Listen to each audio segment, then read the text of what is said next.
Today on the channel, hide your bulls and hide your kids as we got the return to the WWE Mattel line in Elite Legends Series 31 with El Matador, Tito Santana. And the spirit of Ultimate Warrior will run forever!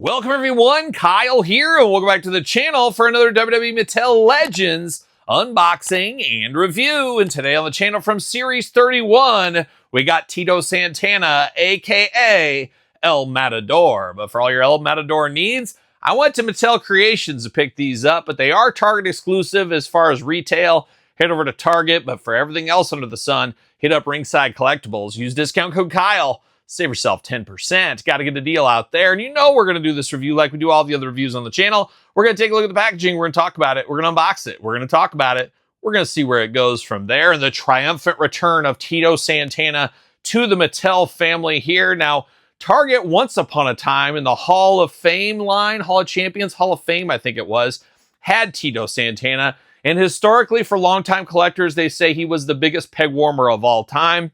He was on shelves for years in a lot of Target stores. Now, he gets a bad rap because Hulk Hogan was supposed to be in that wave, and Hulkster got pulled because of his controversy at the time. So they put more Titos in there, I think is how it went. So there was more Titos than maybe the demand, obviously, and that really soured a lot of people on old Tito Santana. But enough time has passed. We've all forgiven it. But Mattel, I think, still said, you know what? We're going to go in first with El Matador, his end of WWE, WWF career gimmick. We're going to go El Matador first, but I would not be shocked to see Tito Santana down the line. Would have to imagine maybe even Strike Force gear. Imagine if they got Rick Martel. There's a tag team for you. But there is some meat on the Tito Santana bone. Coliseum Collection's another opportunity for two different gears, honestly. Just not sure how well Tito will sell, but this one's got some bells and whistles, a little gimmick to it, which I think helps this figure and should help this figure sell. I have to imagine it'll do okay at retail. Compared to all the other Legends, we kind of see how they do as a whole. I think this Tito will be okay. But we're going to dive into old Tito Santana. We're going to say Arriba here today as the El Matador. And wasn't it when he was the El Matador, there was that house show or something like that over in like Spain or whatever, and they let him beat The Undertaker a wild time, a power move once upon a time. And this is the first El Matador figure since the Hasbro days, a sleeper Hasbro once upon a time. They were going to make a Jakks Classic Superstar. It unfortunately was canceled once upon a time as well. But old El Matador, rocking and rolling, strutting and strolling. Hide your bulls, as I did say.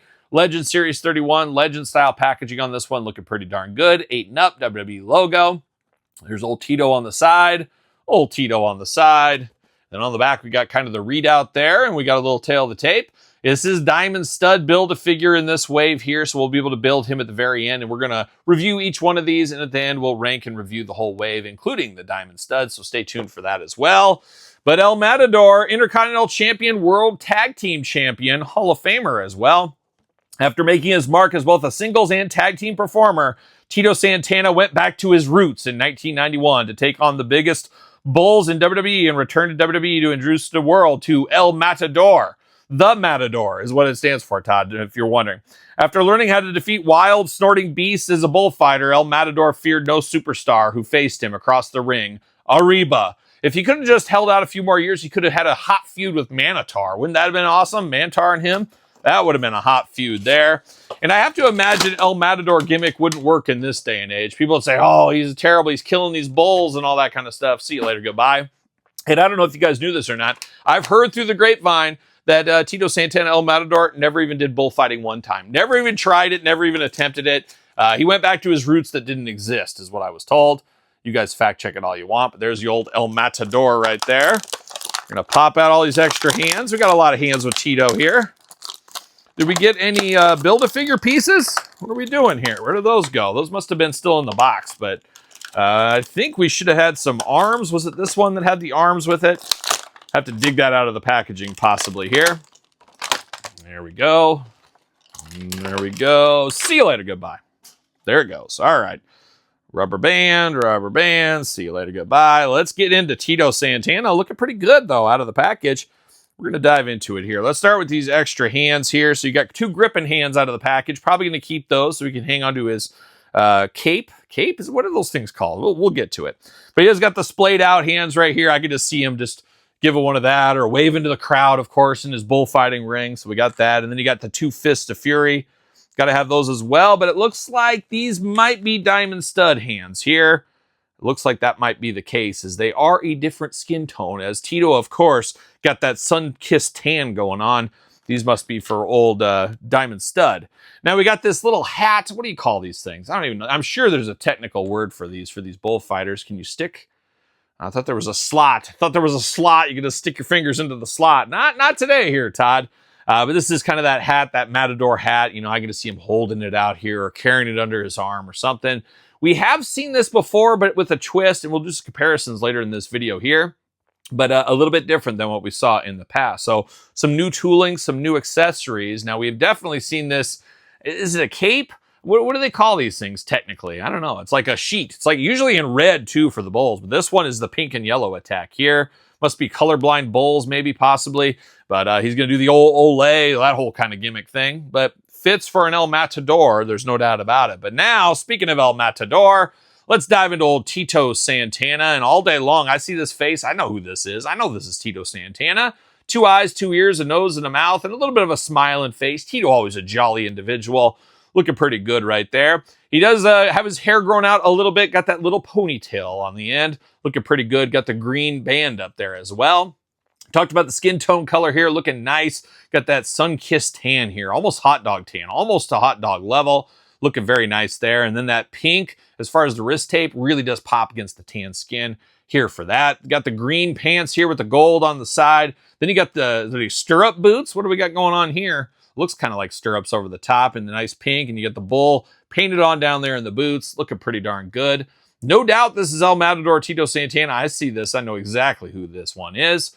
Arms all the way around for us, bicep cut, double jointed, pinless elbows. You know we're here for that. Hands removable, back forth, side to side. Going to do the hand check real quick. We've had a lot of struggles with the hands. You remove them and they're extremely loose. Ooh, no looseness on this one, so perfect. I like to see that. We've had a lot of trouble with that as of late. Tito looking pretty good, all things considered there. You do get the ab crunch for Tito, waist articulation. Those big old Tito Santana splits. Uh-oh. There we go. He can get them. Little tight in there, but nothing bad. Leg goes up just fine. Get the thigh cut looking good. Double jointed pinless knees. Nope, they're pinned. Sorry to burst your bubble. Pinned knees looking extra ugly down there, but it is what it is. What do you do? Boot cut here. Ankles back forth, side to side, up and down. Main Vietnam 2025, it does say down there. Tito does kind of have that long, gangly body structure to him here, but it makes sense with Tito. He kind of always had a little bit of gangly proportions. When he was throwing the old Ariba, he was coming at you pretty hard. And looking pretty good when he did it. He does fit on a Mattel ringside collectible stand. So El Matador riding for the first time in the Elite line. I'm here for this. I think as a Mattel business hat, I think this was a smart way to go. Be interested to see where we get a regular Tito Santana. Could it be Coliseum Collection? Could it be an Ultimate, just a straight up Ultimate Tito? I wouldn't put my money on that one there, but I have to imagine there's some more Tito needs out there, and we do got that Hall of Fame figure once upon a time. Solo career Tito Santana, kind of enhanced jobber in a lot of ways, is kind of what he always felt like to me, but always liked this shirt, very memorable from the shop catalog once upon a time, and good hair color, good Tito Santana, all things considered. But that's not where the Tito party ends here today, as I did make a custom once upon a time of Tito Santana. You know me, I like those easy customs, and that's what I did right here. Got the El Matadors, the colognes once upon a time. They came with all this kind of stuff. Pop this Tito head over to here, and voila, you got a very easy custom of El Matador. And in some ways, I'm going to keep this. I thought, hey, I'll get rid of this out of my collection. But there is differences here. You got the jacket here that the El Matadors had, and then you got the hat. Now, this hat is the full-on hat, where we get kind of the half-hat folded hat this time. I'm actually shocked we didn't get the full-on hat with this one, but they created this just for Tito. So, to me, maybe we'll get an ultimate Tito Santana El Matador one of these days. Not sure this hat's going to fit on there. Almost looks like he's wearing a Mickey Mouse hat is what it looks like. But looking good. I like this Tito. I'm not sure how he'll fare during the set rankings. but this is somebody we needed in our collection. I really do think. I think people of the classic years of WWE, the Hasbro era, how about that? I think they're going to want to get this in their collection. So happy to have this. It'll be interesting to see what Titos we get in the future. But what's your thoughts on El Matador? You picking this one up? You need this one in your collection? Let me know your thoughts in the comments down below. You made it this far. Don't forget to like the video. Don't forget to subscribe to the channels. 2 YouTube channels with content every day. Check it out if you haven't already. Check out Patreon YouTube channel memberships to support the channel. SirPaul64 on the X, the _Kyle_Peterson on Threads, Instagram, TikTok, and TheKylePetersonShow at gmail.com. My weekly podcast, also named The Kyle Peterson Show, available where podcasts are found, with videocast on YouTube. So for Tito Santana, El Matador, I am Kyle. Arriba. Well, are we gonna dance or are we gonna play? We're going to